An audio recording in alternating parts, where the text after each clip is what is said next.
आज के जो टॉपिक्स है एग्रीकल्चर के, बेसिकली एग्रीकल्चर फेवरेट टॉपिक है यूपीएससी का। राइट। इससे हर साल मतलब 30 मार्क्स का तो आता ही है। तो ऑलमोस्ट लगा लो एक 20 मार्कर 10 मार्कर या तीन 10 मार्कर्स पर आएंगे question. Sorry 15 marker and 10 marker 25 या तीन 10 मार्कर पर आएगा आएगा। इट्स अ फेवरेट टॉपिक और ईजी है ये। यूजली प्रॉब्लम कहते हैं कंटेंट नहीं होता एग्रीकल्चर को लेके, ये सबसे बड़ी प्रॉब्लम है सबको। राइट। पर इसके लिए कंटेंट इतना ज़रूरी है नहीं, अभी हम डिस्कस करेंगे। तो जितना मैं प्रोवाइड करूँ वो सफिशिएंट होएगा। Right. Okay. So first topic जो है सिलेबस में डायरेक्टली लिखा है क्रॉपिंग पैटर्न, फिर irrigation and transport and marketing. Right. जो फर्स्ट थ्री टॉपिक्स हैं हमारे एग्रीकल्चर के। So what do you mean by cropping pattern?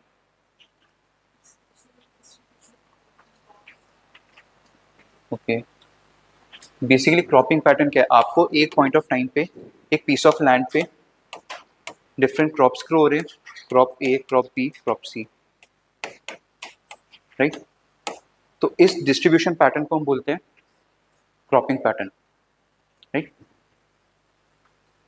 So basically proportion of area under different crops at a given point of time. Proportion of area under different crops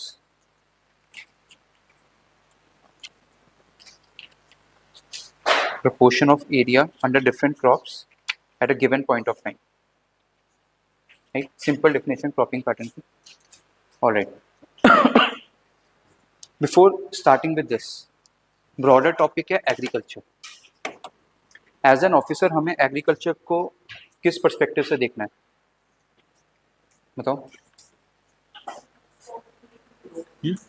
poverty alleviation objective है हमारा, और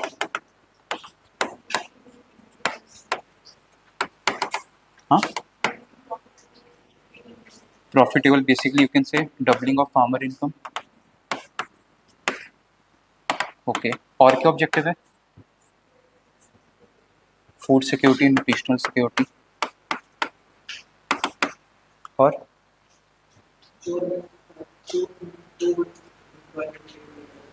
disguise unemployment खत्म करनी।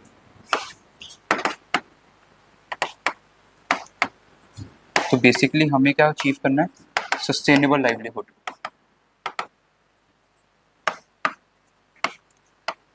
और कैसे देखते हैं हम एग्रीकल्चर को एज एन ऑफिसर परस्पेक्टिव से?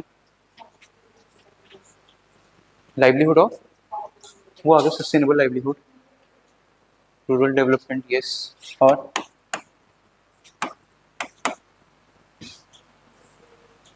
इंक्लूसिव ग्रोथ, ठीक है, वो सस्टेनेबल लाइवलीहुड में आ गया। Protecting soil health, yes. Okay, तो बेसिकली हम बोल सकते हैं our aim is to have climate smart agriculture and sustainable agriculture,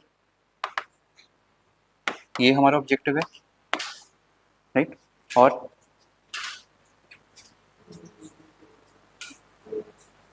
innovation, okay, वो सस्टेनेबल एग्रीकल्चर में आ गया। Increasing yield, yes, productivity, technology इसमें आ गया सस्टेनेबल एग्रीकल्चर।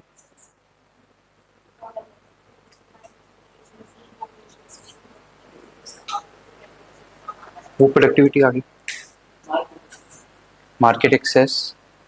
अभी हम कौन से टाइप ऑफ एग्रीकल्चर प्रैक्टिस करते हैं? टाइप ऑफ फार्मिंग इंटेंसिव, उसके आगे subsistence intensive farming.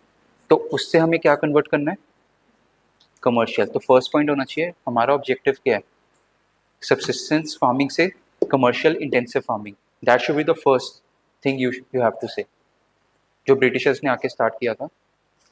So first point should be to transform from subsistence to commercial intensive farming.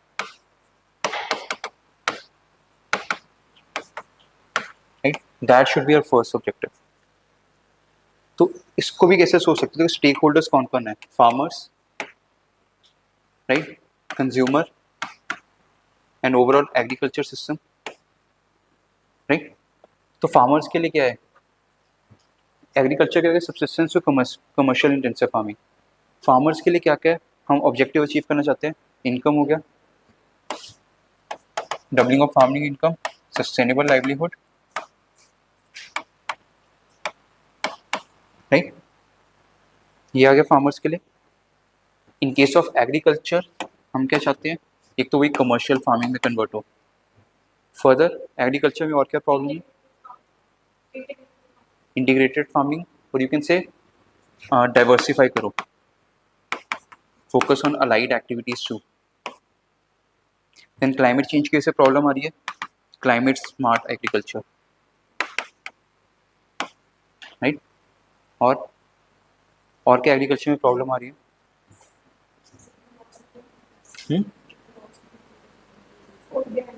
Fatigueness, productivity basically हो सकते हैं, ऑर्गेनिक फार्मिंग, यस, जो वेरियस इमर्ज हो रही है, productivity. Basically we use 3 terms, हमें एग्रीकल्चर की प्रोडक्टिविटी इंक्रीज करनी है, resilience and have to make it sustainable, ये 3 हमारे ऑब्जेक्टिव है। यील्ड इंक्रीज करो, resilient means basically climate changes हो रहे हैं, कोई भी एनवायरमेंटल चेंजेस हो रहे हैं, तो our agriculture system should be able to adapt it. And third keyword is sustainable, कि वो लॉन्ग टर्म चले। जैसे ग्रीन रेवोल्यूशन आया था 60s में स्टार्ट हुआ, पर अब उसका प्लेटू हो चुकी है ग्रोथ, या डिक्लाइन मोड पे है, तो हमें सिस्टम ऐसा है जो एक्चुअल में ग्रो करे पूरे टाइम, सस्टेनेबल। तो ये 3 कीवर्ड्स हमेशा ध्यान रखने, productivity, resilience, sustainable. When it comes to consumer, food security, और फूड सिक्योरिटी में क्या क्या आता है, first of all it should be available, food should be available market में, it should be accessible to all, कोई डिस्क्रिमिनेशन नहीं होनी चाहिए regarding accessibility, women, SC, ST, and everyone should be able to access. Then it should be affordable, and lastly quality. So through agriculture हमें ये सब achieve करना है। So as an officer हमें एग्रीकल्चर को इस एंगल से देखना है, तो आपके सारे क्वेश्चन इसी एंगल से आएंगे। कोई भी अगर मेजर आ रहा है, FPO ले रहे हो, कॉन्ट्रैक्ट फार्मिंग ले रहे हो, कुछ भी हो, उन सब पे ये अचीव करने में हेल्प कर रहे हैं तो वो उनके एडवांटेजेस हो गए, नहीं अचीव कर रहे तो वो उसके डिसएडवांटेजेस हो गए। ये आपको क्लियर रखना है। कोई भी ऑर्गेनिक फार्मिंग हो, what ever type of farming, ये ऑब्जेक्टिव्स हमें अचीव करना है, तो इससे हमें जज करना है कोई भी मेजर हम लेके आते हैं, राइट, क्लियर, ओके। देन अब एग्रीकल्चर के तो ऑब्जेक्टिव्स हो गए, पर agriculture is determined by various factors. वो फैक्टर्स क्या है,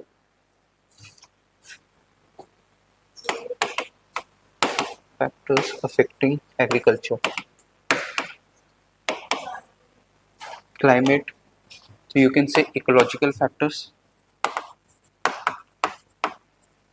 इसमें आ गया क्लाइमेट, क्लाइमेट का एग्जांपल,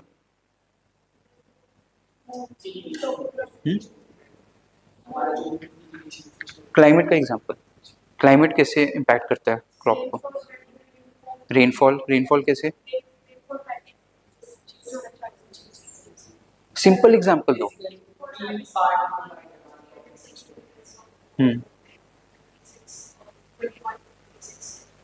यस, बेसिकली रेनफॉल कैसे डिटरमाइन कर रहा है, अगर मोर देन 150 सेंटीमीटर रेनफॉल है जिस एरिया में, वहाँ पे कौन सा क्रॉप ग्रो कर रहे हैं, राइस। जहाँ पे लेस देन 20 सेंटीमीटर है वहाँ मिलेट्स ग्रो कर रहे हैं, तो रेनफॉल डिटरमाइन कर रहा है एग्रीकल्चर। फिर क्लाइमेट में टेम्परेचर भी आता है, टेम्परेचर कैसे डिटरमाइन कर रहा है,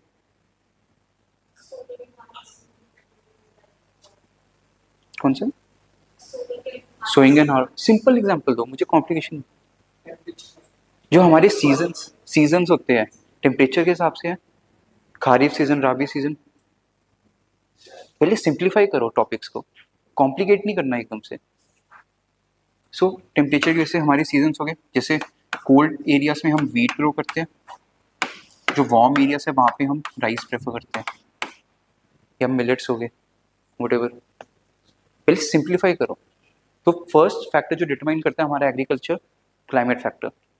देन हाँ, सॉइल, सॉइल करता है, सॉइल का एग्जांपल,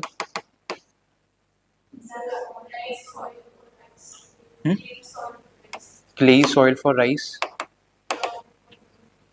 विच वन, कौन सा, लोमी, ओके सॉरी, हाँ लोमी फॉर वीट और black for cotton, right.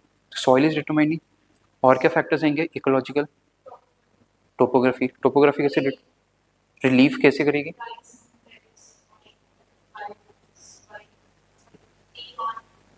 T on slope area, हाँ ये कर सकते हो, राइट। तो पहले ये डिटरमाइन पता होना चाहिए, physiological ecological factor, right. Relief आ गया, ओके। देन उसके बाद क्या फैक्टर्स आते हैं जो डिटरमाइन करते हैं एग्रीकल्चर, हाँ इकोनॉमिक्स, इकोनॉमिक फैक्टर्स में क्या आएंगे, वो इकोनॉमिक्स नहीं होंगे, वो होंगे infrastructure, infrastructure factors.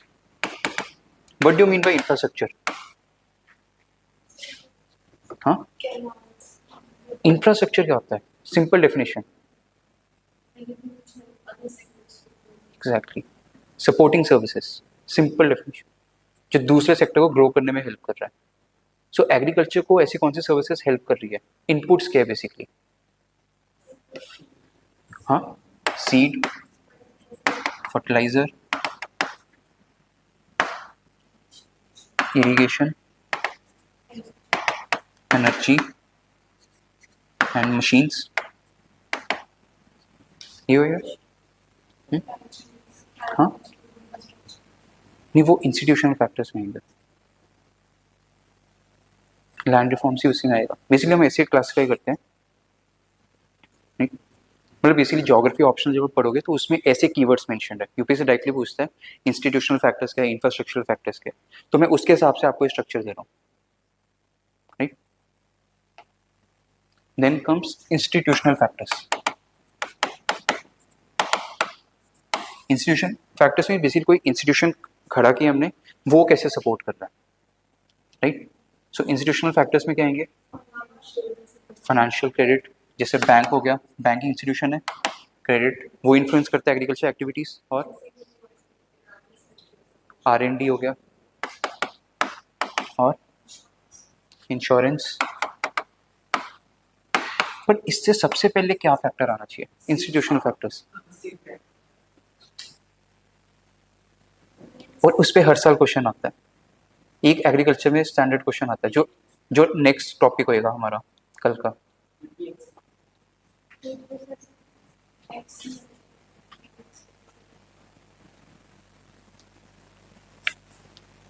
Land reforms,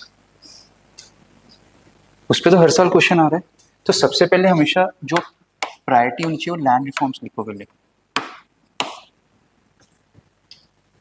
अगर लैंड ही नहीं है तो एग्रीकल्चर प्रैक्टिस ही नहीं हो सकता। सो फर्स्ट इंस्टीट्यूशनल फैक्टर जो डिटरमाइन करता है agriculture, that is land reforms, right. Land reforms में टेन्योर्स आगे, land tenures, holding, land size holdings वगैरह, राइट, ओके। देन उसके बाद लिखो credit, capital, R&D, insurance, then marketing, marketing आएगा, right. Then storage and even agriculture policy जो government की है regarding procurement, MSP, then you can say export policy, right, और even you can से technology को लेके पॉलिसीज क्या है। So basically these are the factors which are determining the agriculture practices. तो एग्रीकल्चर का कोई भी क्वेश्चन आता है ना, आपको यही फैक्टर्स लिखने हैं, एडवांटेजेस डिसएडवांटेजेस वो हो गए जो फर्स्ट पेज पे गया था, ये फैक्टर्स हो गए, तो what are reasons behind cropping pattern change हो रहा है, तो यही फैक्टर्स होंगे। इसमें बस एक और डाल दो cultural factor, because human angle भी आएगा, जहाँ पे आएगा डिमांड चेंज हो रहा है, डिमांड क्यों चेंज हो रहा है, नहीं, हाँ प्रेफरेंस क्यों, यस, तो we are getting health conscious and also environment conscious, तो ये भी अफेक्ट कर रहा है हमारे क्रॉपिंग पैटर्न को, राइट।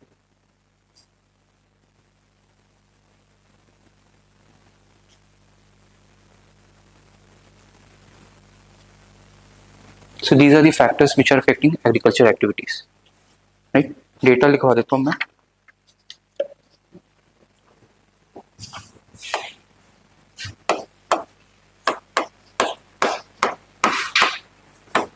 Employment data 69.4% of 45% हो गए. GVA 53%. Now it is 15%. 1950.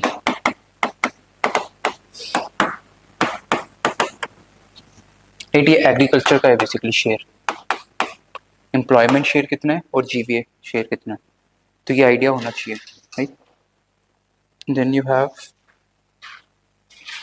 Agriculture export कितना है अभी.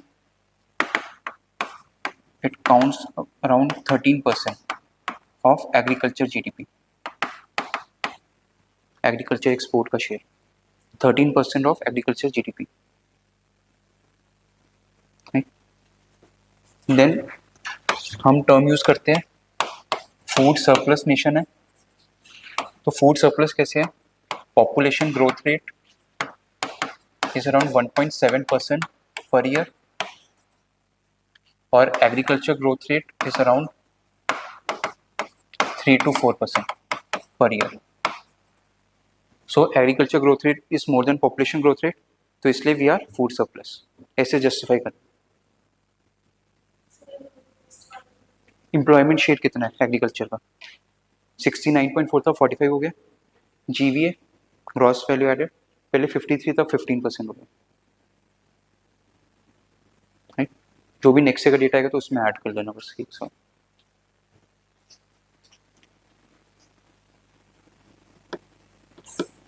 राइट. देन एक कमेटी बैठी थी, दलवाई कमेटी. उसने कहा था कि अगर फार्मर की इनकम डबल करनी है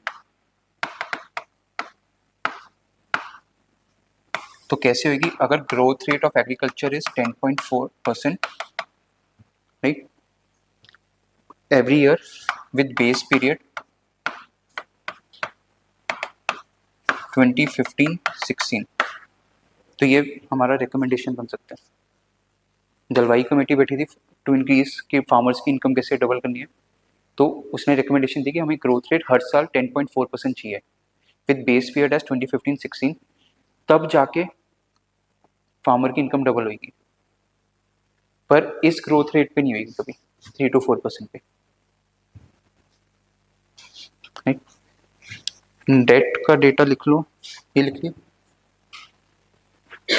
डेट के 50% of farm households are in debt. 50% farm households are in date.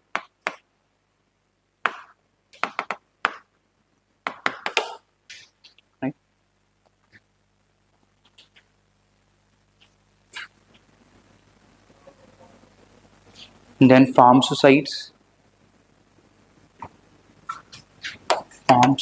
का डेटा है every 1 hour 1 farmer dies. ये एनसीआरबी का data. every 1 hour 1 farmer dies.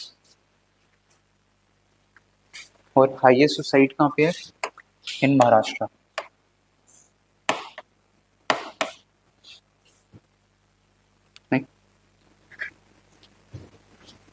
तो अगर आपकी पोस्टिंग साउथ में होती है, महाराष्ट्र, कर्नाटक, आंध्र, तो सबसे बड़ी प्रॉब्लम आप यही फेस करोगे. How to revive the agriculture, how to prevent suicides.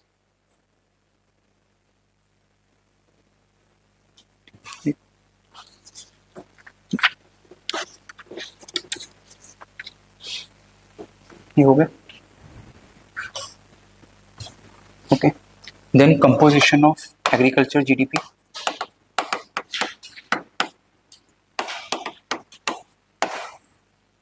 %61 क्या है, it is agriculture crops and horticulture. Horticulture का वैसे 33% शेयर है. And then 17% is animal husbandry.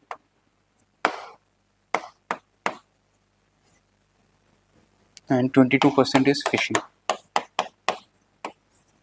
तो ये डेटा आपकी इंट्रोडक्शन, कंक्लूजन या जस्टिफिकेशन में हेल्प कर सकता है।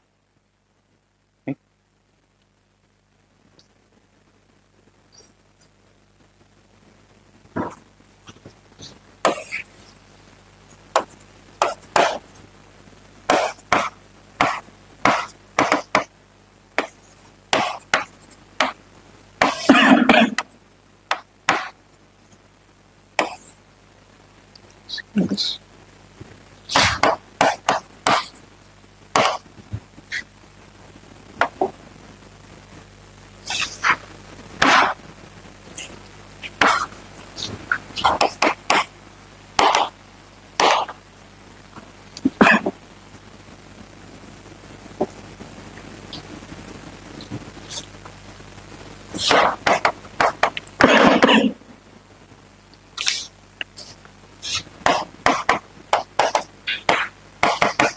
ये मिलियन टन्स में है, राइट।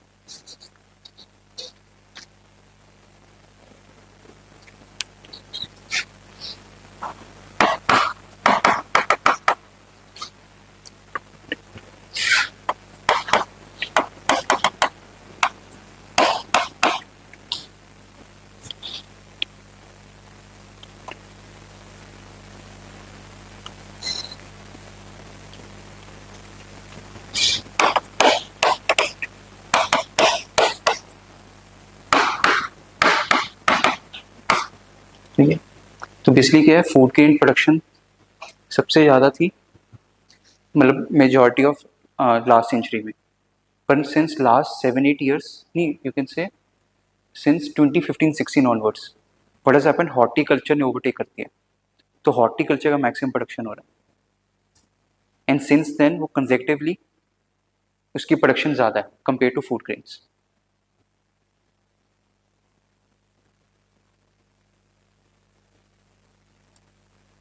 और लेटेस्ट डेटा क्या है, 351 मिलियन टन्स प्रोड्यूस है horticulture, food grain is around 329।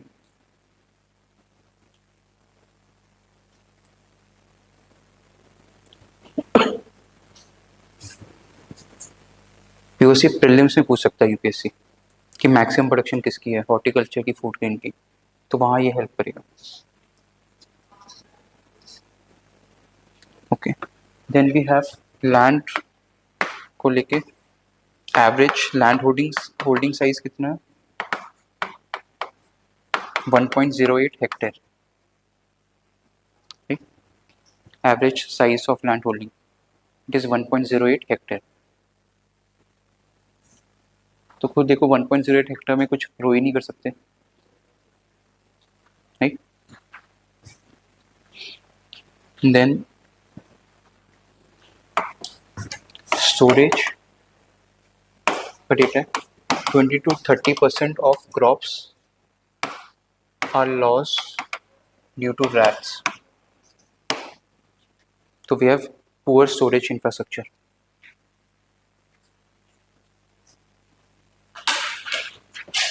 Then MSP का डेटा, एक कमेटी बैठी थी, Shanta Kumar committee, right. Only इसके अकॉर्डिंग क्या था, only 6% farmers get benefits of MSP.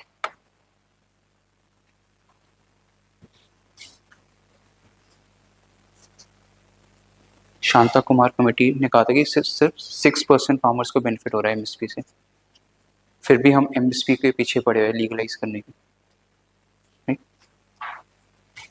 तो ये जस्टिफिकेशन बन सकता है जो फार्म लॉस लेके आए थे हम, क्योंकि वेस्टेज ऑफ रिसोर्स ही हो रहा है। अगर सिर्फ फार्मर्स को 6% जा रहा है, बाकी 94% का है।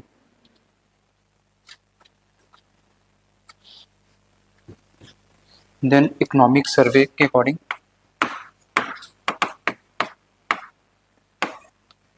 फार्मर की real income growth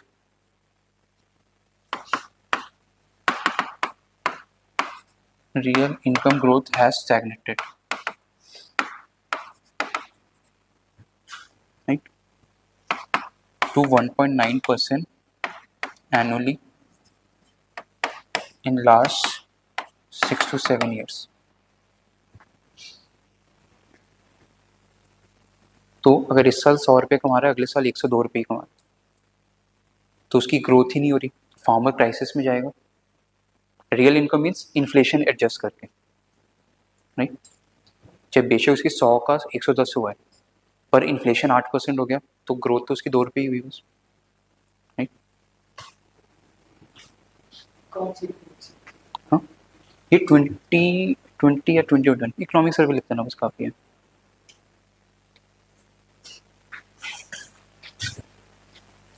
okay, then market को लेके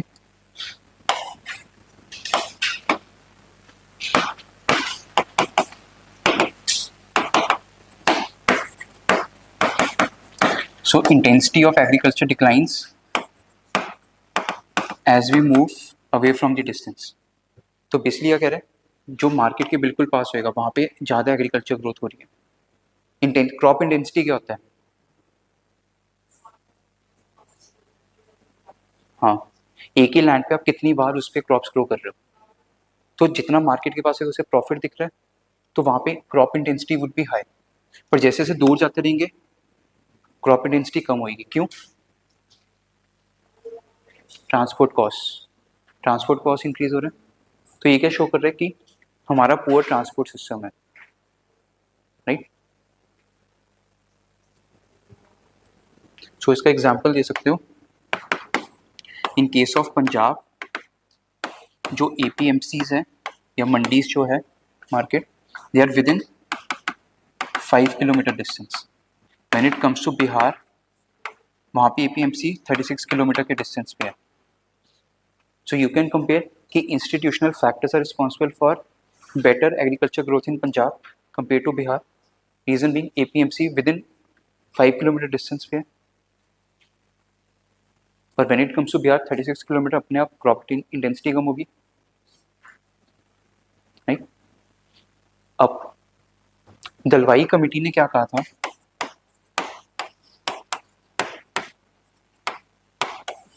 उसने कहा कि ये जो हम डिस्टेंस मेजर कर रहे हैं, ये डिस्टेंस हमें किलोमीटर के टर्म्स पे मेजर नहीं करना, rather in terms of time.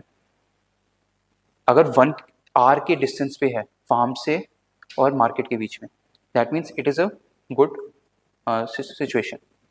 तो उसने कहा कि every farm should be located और every market should be within the 1 hour distance of the farms. उसने ये रिकमेंड किया दिलवाई कमेटी ने, दैट उसने कहा कि डिस्टेंस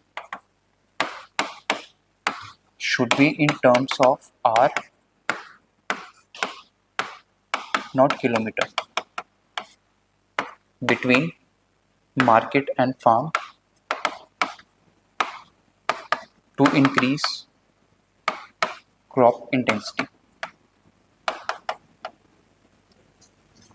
ये पॉइंट समझ आ गया, राइट। चाहे 100 किलोमीटर दूर हो कोई दिक्कत नहीं, पर अगर 1 घंटे में पहुंच रहा है तो इट्स अ गुड सिचुएशन। तो बेसिकली उसके लिए क्या चाहिए? Efficient transport system, roads, infra, right.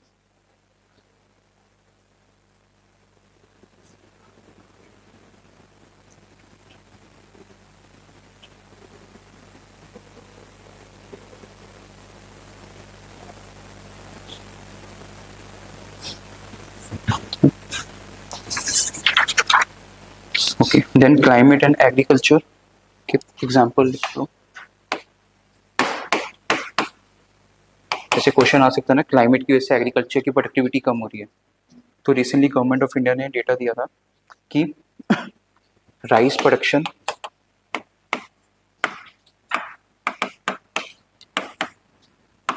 Rain fed rice, देखो राइस 2 वे से ग्रो कर रहे हैं, रेन फेड जो पानी का सोर्स क्या है, बारिश, या फिर इरीगेटेड राइस। तो गवर्नमेंट ने कहा कि रेन फेड राइस की production will decline by 20% by 2050। तो अगर आज हम 100 किलो प्रोड्यूस करें तो 80 किलो हो जाएगा by 2050 because of climate change, right. You can quote this, climate change का इम्पैक्ट क्रॉप्स पे कैसे दिख रहा है कि उनकी ईल्ड कम हो जाएगी, ईल्ड एंड क्वालिटी।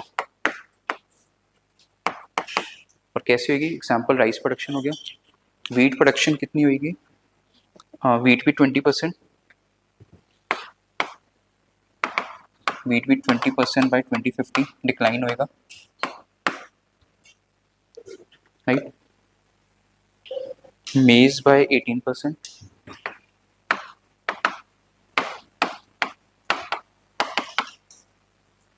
तो ये भी डेटा कोट कर सकते हो आप, राइट।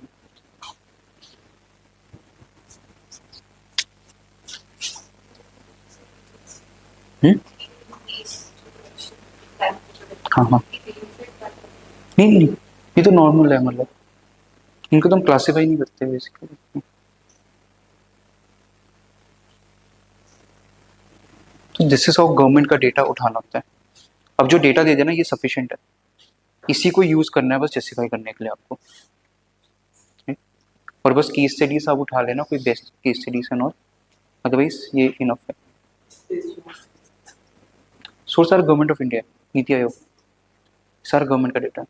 सर्वे है ना, बेसिकली सर्वे और बजट से उठाया है। कुछ अलग होता है तो मैं वो मेंशन कर देता हूँ, अदरवाइज बजट सर्वे ई से डेटा है सारा।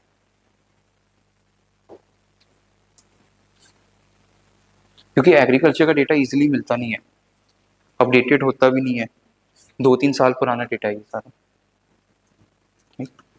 क्योंकि हाँ हाँ हाँ, बेस्ट होता है बजट सर्वे करो, एग्जामिनर को वही दिखाना बजट सर्वे पढ़ के आए हैं। अब ऐसे किस किस की साइट पढ़ोगे, ओके, ये क्लियर। तो फर्स्ट क्वेश्चन अगर हम देखें क्रॉपिंग पैटर्न, क्या कहता है,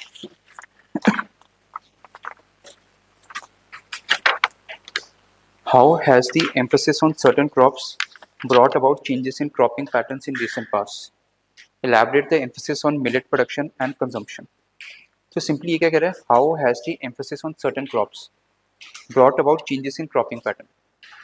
तो पहले बताओ कैसे स्टार्ट करो, क्रॉपिंग पैटर्न को डिफाइन कर दो, क्योंकि ये डेफिनेशन किसी को पता नहीं होती, राइट। एंड देन फिर क्या कर सकते हो आप,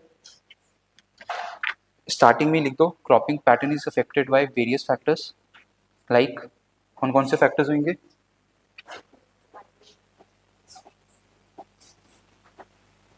ये सब लिख दो, 4-5 उठा दो एक एक उठा के, राइट। फिर वो क्या कह रहा है, how has the emphasis on certain crops brought about changes in cropping patterns. तो पहले प्रेजेंट क्रॉपिंग पैटर्न क्या है वो लिखो, प्रेजेंट क्रॉपिंग पैटर्न क्या है,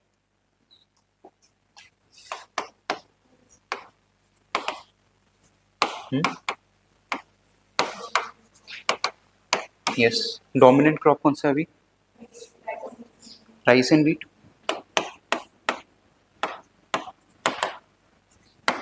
राइस एंड व्हीट। और इसका रीजन दोगे, रीजन क्या है,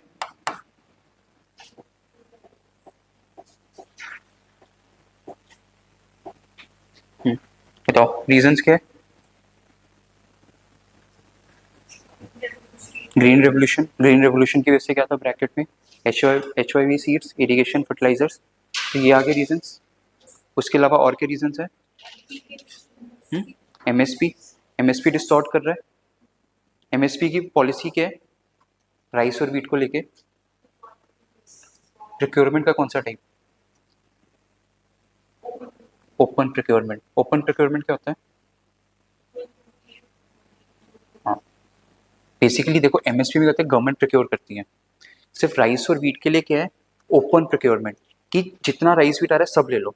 बाकी क्रॉप्स में क्या होता है, लिमिट सेट की होती है कि हमें इस साल सिर्फ 50 किलो ही लेना है, उससे आगे कुछ भी आएगा तो आप नहीं एक्सेप्ट करोगे, वो फार्मर को बोलेंगे कि आप मार्केट में रिलीज करो।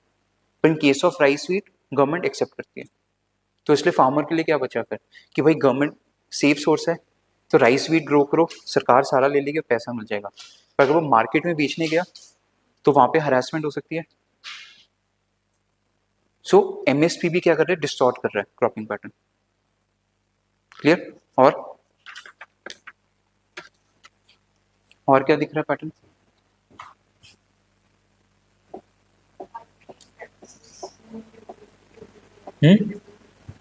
हाँ,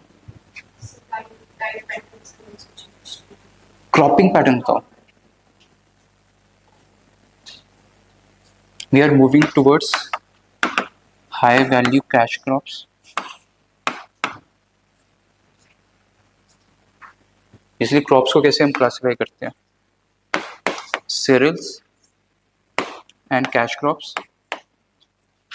राइट। cereals से क्या, low value, value in terms of कितना पैसा ला रहा है। When it comes to cash crops ये हाई वैल्यू होते हैं। एप्पल ही ले लो, 1 किलो कितना महंगा बिक रहा है, पर व्हेन इट कम्स टू दाल वगैरह ये सस्ते होते हैं। So these are high value crops, right. So we are shifting towards high value cash crops. तो कौन से हो गए, cotton, sugar cane and also fruits and vegetables.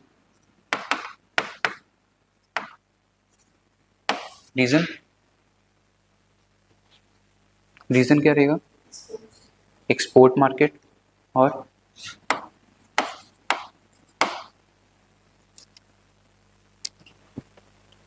Demand, health conscious, environment conscious हो रहे हैं। देन इंडस्ट्रीज भी determine करेंगी, industries cotton and sugar cane demand कर रहे हैं, right. And then rise of urbanisation, उसकी वजह से फ्रूट्स एंड वेजिटेबल्स की डिमांड इंक्रीज हो रही है, राइट। गवर्नमेंट सब्सिडीज, एमएसपी वो तो रहेगी, राइट। देन एक और हम शिफ्ट कर रहे हैं, पैटर्न में हमारे चेंज आया वाटर को लेके। हाँ, we are moving towards the low water intensive crops. Example millets, तो इसके लिए गवर्नमेंट ने नेशनल मिलेट मिशन स्टार्ट किया, राइट। तो ये क्रॉपिंग पैटर्न में चेंजेस आए हैं, और इसमें वो वाला डायग्राम दिखा सकते हैं जो मैंने बना के दिखाया था, प्रोडक्शन हॉर्टिकल्चर का, फूड ग्रेन्स का, right.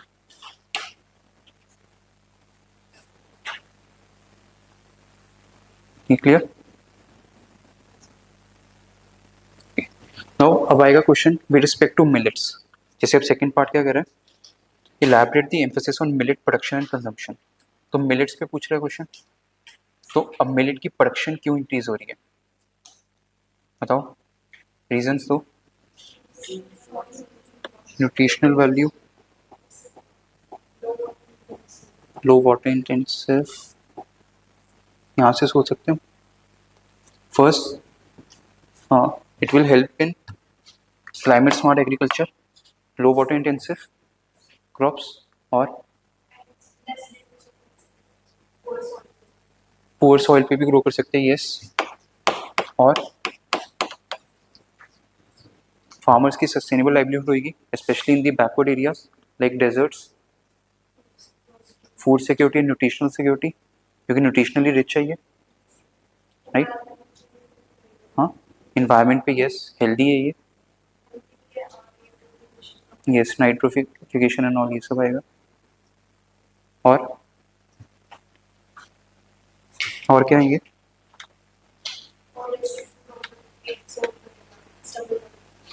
Yes stubble burning problem solve करेगा। तो इन्वायरमेंट में आ गया, तो बेसिकली यही फैक्टर्स रहेंगे क्यों हम लेके आ रहे हैं। और इसके बाद फिर क्या डालना है हमें, इंडिया ने क्या मेजर्स लिए, नेशनल मिलेट मिशन,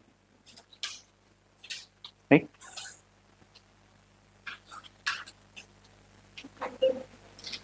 हाँ, better economic return, yes. So basically देखो क्वेश्चन क्या था, question was simply about cropping pattern में क्या चेंज आए, फैक्टर्स आपको पता है, तो पैटर्न पता होना चाहिए क्या चेंज आया, राइट। और रीजन से देना साथ में। फिर सेकंड पार्ट क्या था, मिलेट प्रोडक्शन पे, right. Alright, next comes irrigation. What do you mean by irrigation,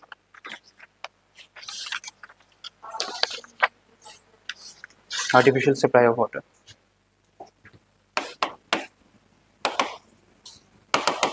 अब देखो इरिगेशन में क्वेश्चन क्या पूछेगा यूपीएससी, इरिगेशन में वाटर सप्लाई कर रहे हो, सो इसके डिफरेंट सोर्सेस होंगे,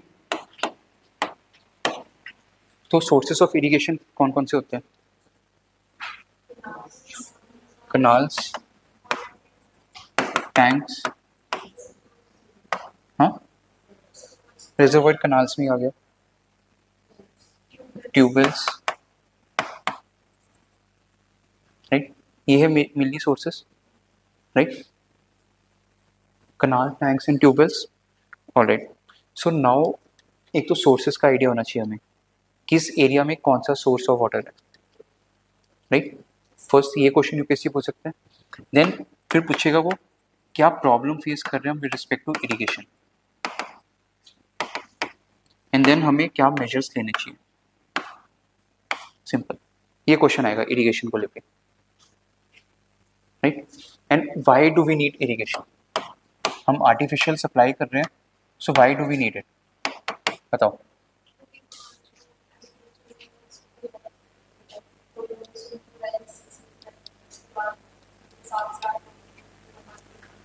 तो इसको सिंपल टर्म्स में कैसे बोलोगे, सही डायरेक्शन में जा रहे हो? हाँ, रेनफेड तो है हमारे एग्रीकल्चर, पर इरिगेशन तभी तो कर रहे हैं ना। पर रेनफेड में इशू क्या है? मानसून को लेके। मानसून की डेफिनेशन क्या होती है? How do define? ठीक है, एक तो सीजनल रिवर्सल ऑफ विंड्स, उसके अलावा और, क्योंकि रिवर्सल ऑफ विंड्स तो बाकी जगह भी होती है वर्ल्ड ओवर, तो वो तो नहीं मानसून है। अनइवन क्या, कैसे?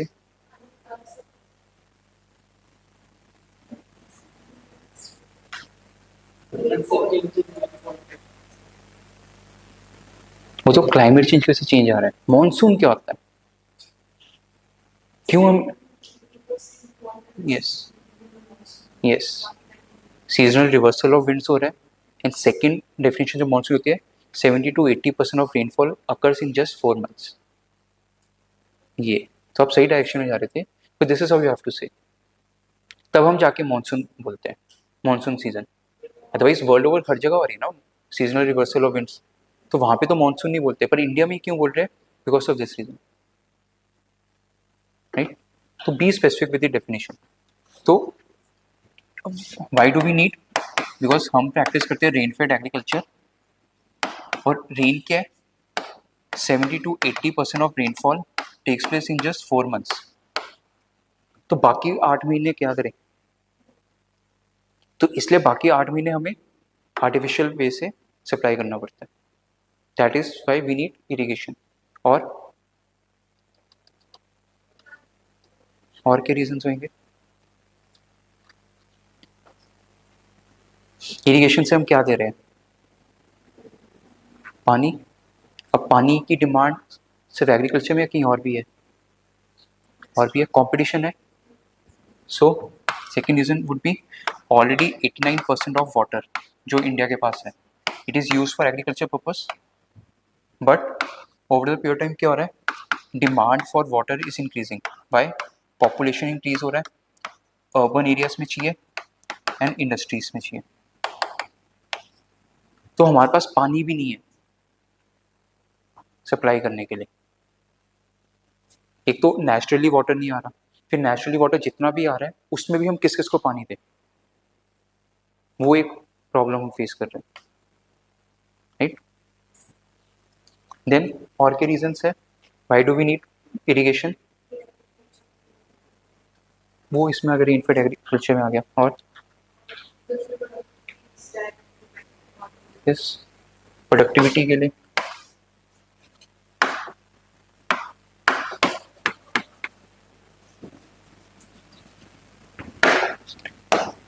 एग्रीकल्चर प्रोडक्टिविटी के लिए चाहिए हमें,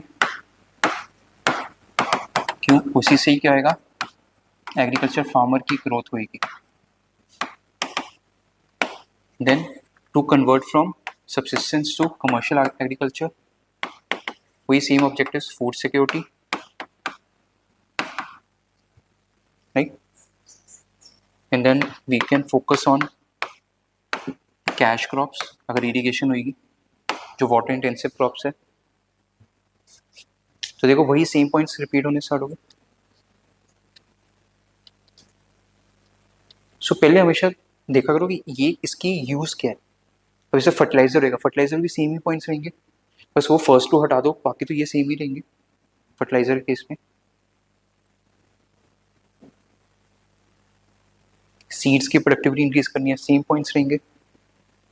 मशीन्स यूज करना है, सेम पॉइंट्स। एनर्जी यूज करना है, सेम पॉइंट्स, राइट। एंड एक और पॉइंट ले सकते हो, bring new area under cultivation.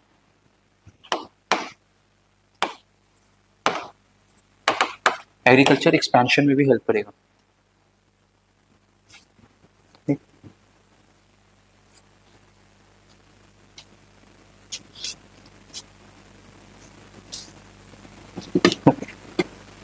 सो प्रॉब्लम्स क्या है इरिगेशन में? सोर्सेज तो मैंने बता दिए।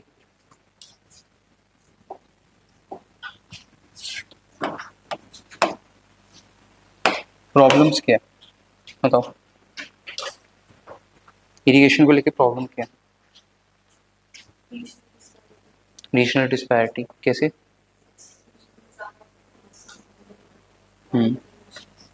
Yes, so first we find regional disparity.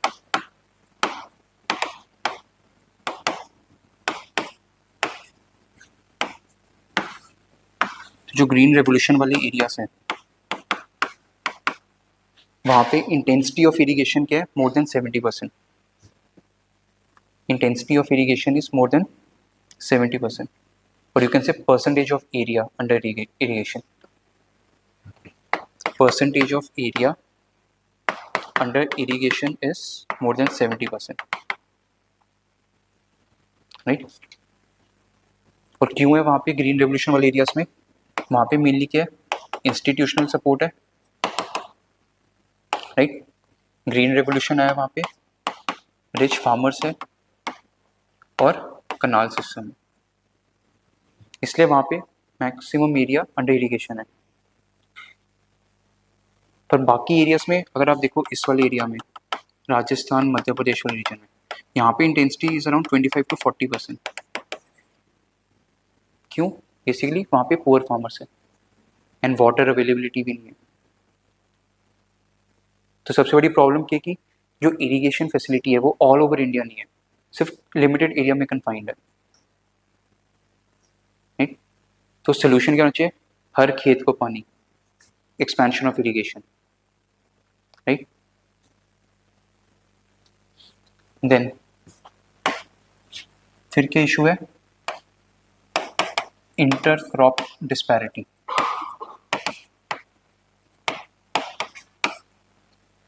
Inter crop disparity means कुछ क्रॉप्स को तो इरिगेशन से पानी मिल रहा है, कुछ क्रॉप्स को मिल ही नहीं रहा।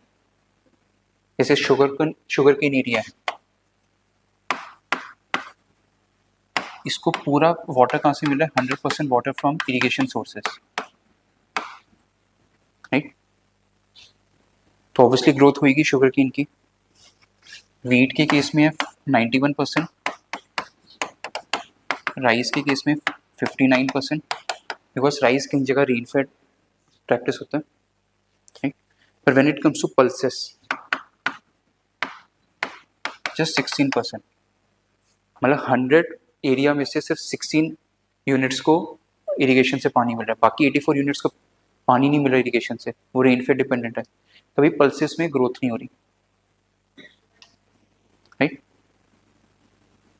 तो एक दो कंपैरिजन के लिए यूज कर सकते हो, बस शुगर केन हो गया और पल्सेस का दिखा दो। शुगर केन याद रहेगा 100%, पल्सेस बोल दो अराउंड 20% बोल दो, एग्जैक्ट नहीं याद आता। इसलिए टू शो कि पल्सेस की ग्रोथ क्यों नहीं हो रही, क्योंकि वो रेनफेड डिपेंडेंट है, right. Okay, then another issue is between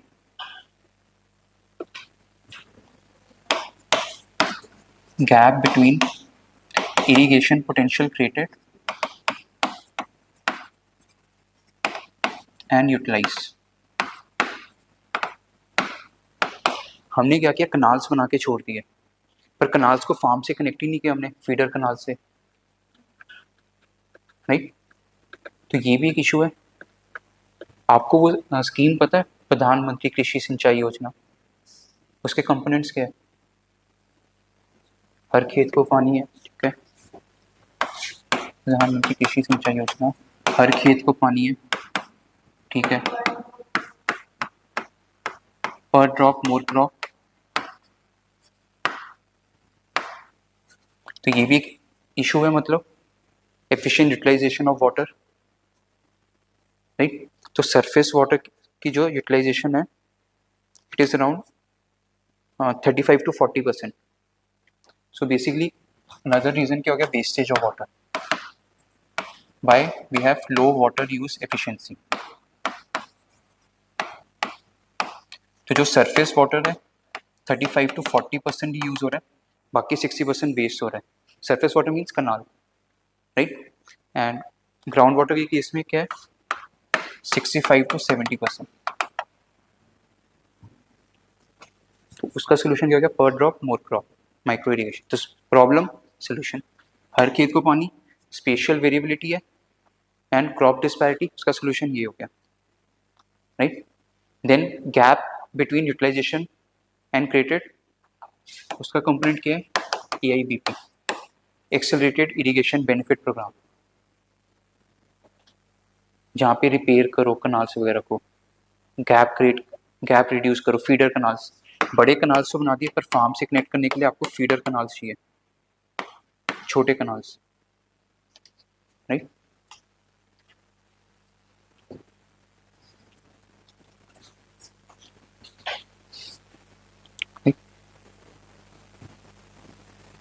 and then इसमें एक और आता है सोल्यूशन, वाटरशेड मैनेजमेंट।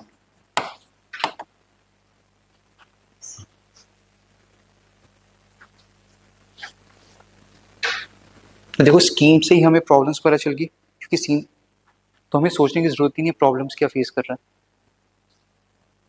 अगर हमने स्कीम ही अच्छे से पढ़ी होती तो हमें पता होती प्रॉब्लम्स क्या है, राइट।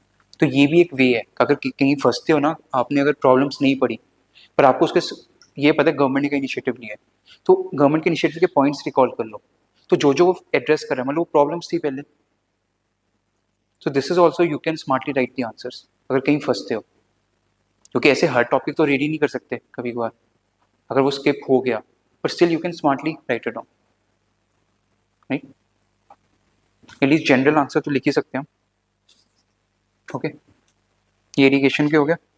देन एक केस स्टडी एग्जांपल लिख लो, इसमें डेटा के टर्म्स में, मध्य प्रदेश में basically growth rate of agriculture was around 9.7% in the period of 2004 to 2015। Reason भी उन्होंने सब्सटैंशियल इरिगेशन इन्वेस्टमेंट की थी, इसलिए investment in the irrigation. So why irrigation can help in the growth, तो केस स्टडी है ये प्रॉपर, कि मध्य प्रदेश में growth rate of agriculture was around 9.7% annually between 2004 to 2015। So you can use this as a case study।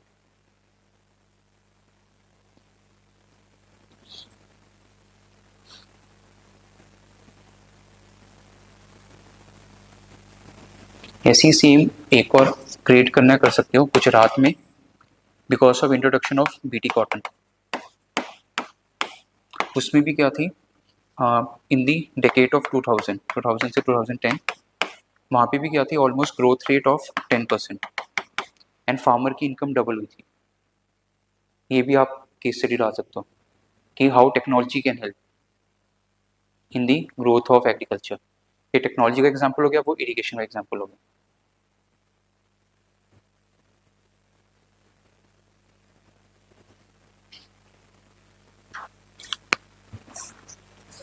तो ऐसे छोटे छोटे examples होते हैं, ये कोड करना सीखो, राइट। सो क्वेश्चन क्या है,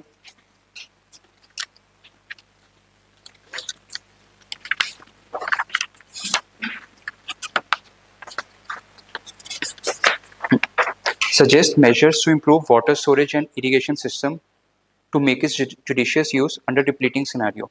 तो बेसिकली स्टार्ट कैसे करना है, यू कैन टॉक अबाउट कि 80% रेनफॉल 4 मंथ्स में हो रही है, and we have poor water harvesting measures और पुअर वाटर कंजर्वेशन मेजर्स, तो इसको से वाटर शॉर्टेज हम फेस कर रहे हैं, या ग्राउंड वाटर डेटा दे दो कोई भी, राइट। तो अब वो कह रहे हैं कि water storage and irrigation system कैसे इंप्रूव करें, तो यही सोल्यूशन होंगे, राइट। साथ में इसमें डालो रेन वाटर हार्वेस्टिंग टैप कर लो, traditional rain water harvesting structures tap करो, जो हार्ड सिस्टम वगैरह, राइट। तो वही वही लिखा है इसमें, देख लो सॉल्यूशंस। तो बेसिकली इरिगेशन सिस्टम की प्रॉब्लम सोचो और अपने आप सॉल्यूशन देंगे,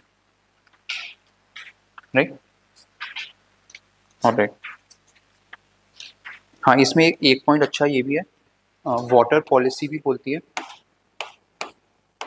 कि वाटर को हम इकोनॉमिक एंगल से भी ऑब्जर्व करें। That means it talks about pricing of water, pricing of water. अभी क्या है, वाटर सब्सिडीज दे रहे हैं फ्री में वाटर, तो हम जितना मर्जी एक्सट्रैक्ट करते जा रहे हैं, उससे ओवर इरिगेशन हो रही है एंड फार्म की प्रोडक्टिविटी कम हो रही है and also wastage of water. और इन्वायरमेंट पे क्या इम्पैक्ट हो रहा है उससे, ग्राउंड वाटर डिप्लीशन और हाँ पोल्यूशन ऑफ वाटर तो हो रहा है, और एक हाँ तो क्या बोलते हैं जो पॉन्ड में एक फिनोमेना दिखता है, eutrophication, right. Okay, next is what are the main bottlenecks, basically marketing पे है, राइट। अब देखो मार्केटिंग वाले क्वेश्चन कैसे करना है, it is talking about supply chain. तो सप्लाई चेन क्या होती है, फार्मर प्रोडक्शन से लेके कंज्यूमर तक, राइट। तो इसमें क्या, फर्स्ट स्टेज इज प्रोडक्शन, फिर उसको स्टोरेज करोगे आप, देन उसको मार्केट लेके जाओगे, right. You will transport then market. अब मार्केट में लेके जाने के तीन ऑप्शंस है, तीन मॉडल्स है अभी इंडिया में। First model is APMC mandis, वहाँ हम जा सकते हैं, राइट। देन कुछ क्रॉप्स के लिए क्या होता है कि आप डायरेक्टली कैसे कर सकते हो, ई नैम के थ्रू, और एफ प्रमोट कर रहे हैं, और private players are coming via contract farming. और कौन से मॉडल्स है,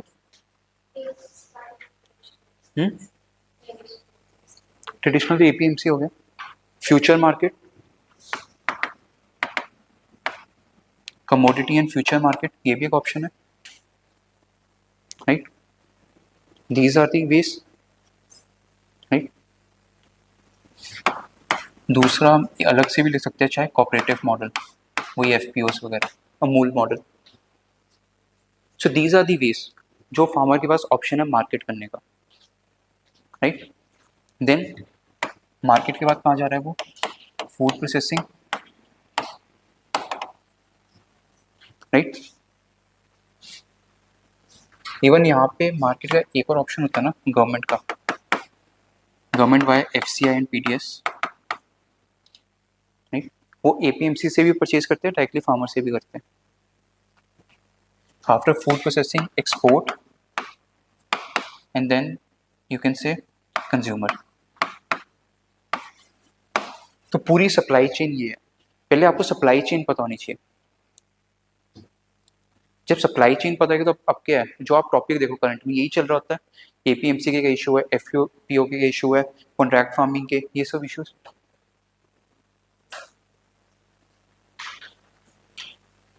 सो एमएस स्वामीनाथन ने क्या कहा था, assured price and assured market, assured price and assured market are two parts of assured price and assured market are two parts of famine avoidance strategy.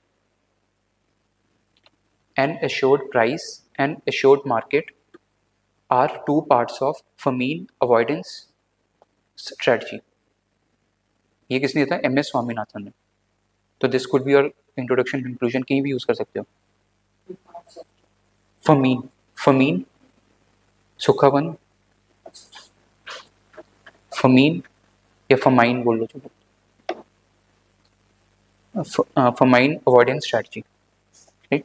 तो ये क्या एम्फोसाइज कर रहा है, मार्केट पे फोकस करें, अगर मार्केट अच्छी होगी तभी हम फमीन वाली प्रॉब्लम सॉल्व कर सकते हैं, राइट। ओके, तो एम क्या है मार्केटिंग का, वही सब्सिस्टेंस है, commercial, food security, farming, double income, right. If efficient movement of goods, intensity of crop increase होएगा अगर मार्केट फार्म से पास होएगी, और कंज्यूमर को क्या बेनिफिट हो रहा है, लोअर प्राइस, इन्फ्लेशन कम होएगा। जैसे अभी ये 2-3 मंथ्स होता है, हमेशा वेजिटेबल्स के प्राइस एकदम से शूटअप किए होते हैं, राइट। तो अब तो अगर अब हमें इसको लिखना है, यहाँ पे एमएसपी भी आ जाएगा, एमएसपी यहाँ भी होता है, ओके। तो अब देखो क्वेश्चन क्या आएगा, मार्केटिंग को हमें कैसे बेटर करना चाहिए। अब जैसे ये क्वेश्चन है, what are the main bottlenecks in the upstream and downstream process of marketing of agriculture products in India. Also discuss the solutions and measures suggested by various experts to improve the efficiency of agriculture supply chain. तो पहला question क्या है कि bottle next problem क्या face कर रहे हैं। अब आपको देखो ये सारे पता है, तो एक एक बॉटल नेक्स बता दो। प्रोडक्शन के टाइम क्या प्रॉब्लम आ रही है बताओ, प्रोडक्शन के टाइम क्या प्रॉब्लम आ रही है, input access, fertiliser cost rise हो रहा है, कॉस्टली हो रखा है, इरिगेशन फैसिलिटी नहीं है, इलेक्ट्रिसिटी अवेलेबिलिटी नहीं है, ये प्रॉब्लम आ गई। स्टोरेज में कोल्ड स्टोरेज अवेलेबल नहीं है हर जगह, and then loss of crops 20 to 30% by rats. Then marketing में हाँ एपीएमसी, यस, ये वो कंपल्शन है एपीएमसी को लेके आना है। इंटरमीडिएटरीज की वजह से कॉस्ट इंक्रीज हो रही है और बेनिफिट ट्रांसफर नहीं हो रहा फार्मर्स को। देन एमएसपी का बेनिफिट नहीं रीच हो रहा, 6% फार्मर्स को ही मिल रहा है, राइट। देन ईनैम टेक्नोलॉजी अभी एक्सेप्टेबल नहीं है इतने लोगों को, एफपीओ नेसेंट स्टेज पे है, राइट। देन फ्यूचर मार्केट का आइडिया नहीं लोगों को, तो ये इश्यूज आ गए। देन फूड प्रोसेसिंग मार्केट अभी भी नेसेंट स्टेज पे है, उसके इश्यूज लिख दो, एक्सपोर्ट के इश्यूज लिख दो, लॉजिस्टिक कॉस्ट वगैरह कंपेटिटिवनेस कम हो रही है, एंड देन कंज्यूमर्स को प्राइस इंक्रीज हो रहा है। तो ये सब हमारे बॉटलनेक्स हो गए विद रिस्पेक्ट टू मार्केटिंग। तो अगर आपको सप्लाई चेन पता है तो आप इजिली पॉइंट सोच सकते हो, और फिर वो क्या करें, सोल्यूशंस दो, सोल्यूशन मेजर्स। तो सोल्यूशंस यही है, F P O, e NAM, F, then technology को लेके आओ, स्टार्टअप्स को टैप करो, remove the intermediaries, MSP efficient करो, ट्रांसपोर्ट सिस्टम एफिशिएंट करो। देन जो दलवाई कमेटी ने कहा था कि market should be within 1 hour within the reach of farms, तो यही सोल्यूशंस हो गए। सो की क्या था इसमें, बस आपको सप्लाई चेन का डायग्राम पता होना चाहिए, पॉइंट्स अपने आप आएंगे आपके। डेटा मैंने आपको पहले प्रोवाइड किया, वो डेटा यूज करो फिर इसको लिखना। सो इजी है ये, लिख सकते हो, राइट। और इसमें सक्सेसफुल मॉडल पे एग्जांपल वो दे देना, श्रीजा मिल्क कोऑपरेटिव, मैंने पहले भी दिया था ये। देन अमूल का एग्जांपल दे दो, ऑल दीज आर कोऑपरेटिव जो बेसिकली स्टार्टिंग से लेके एंड तक सब फार्मर लेड है। श्रीजा वाले में women led and farmer led, right. Amul में क्या प्रोफेशनल्स भी इन्वॉल्व है पर फार्मर्स भी इन्वॉल्व है। So these could be the examples, right. तो भी ये लिख लोगे।